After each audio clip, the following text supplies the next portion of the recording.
Hello, today is March 16th, and I am John Dean, and today's devotional is entitled Look Beyond First Impressions, and it's from 1 Samuel. The Lord said to Samuel, "How long will you mourn for Saul, since I have rejected him as king over Israel? Fill your horn with oil and be on your way. I am sending you to Jesse of Bethlehem. I have chosen one of his sons to be king." But Samuel said, "How can I go? If Saul hears about it, he will kill me."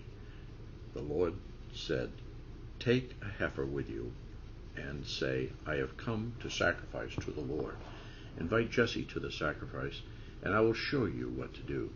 You are to anoint for me the one I indicate." Samuel did what the Lord said. When he arrived at Bethlehem, the elders of the town trembled when they met him. They said, "Do you come in peace?" Samuel replied, "Yes, in peace. I have come to sacrifice to the Lord. Consecrate yourselves and come to the sacrifice with me." Then he consecrated Jesse and his sons and invited them to the sacrifice. When they arrived, Samuel saw Eliab and thought, "Surely the Lord's anointed stands here before the Lord." But the Lord said to Samuel, "Do not consider his appearance or his height, for I have rejected him." The Lord does not look at the things people look at. People look at outward appearance, but the Lord looks at the heart. Then Jesse called Abinadab and had him pass in front of Samuel. But Samuel said, "The Lord has not chosen this one either." Jesse then had Shammah pass by, but Samuel said, "Nor has the Lord chosen this one." Jesse had 7 of his sons pass before Samuel, but Samuel said to him, "The Lord has not chosen these." So he asked Jesse, "Are these all the sons you have?" "There is still the youngest," Jesse answered. "He is tending sheep," Samuel said. "Send for him. We will not sit down until he arrives." So he sent for him and had him brought in. He was glowing with health and had a fine appearance and handsome features.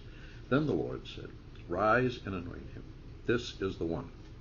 So Samuel took the horn of oil and anointed him in the presence of his brothers, and from that day on the Spirit of the Lord came powerfully upon David. Samuel then went to Ramah. The author of today's devotional writes, "I admit I found my parishioner tiresome, sometimes showing disapproval of our contemporary worship. He frequently told blonde jokes that were pretty foolish.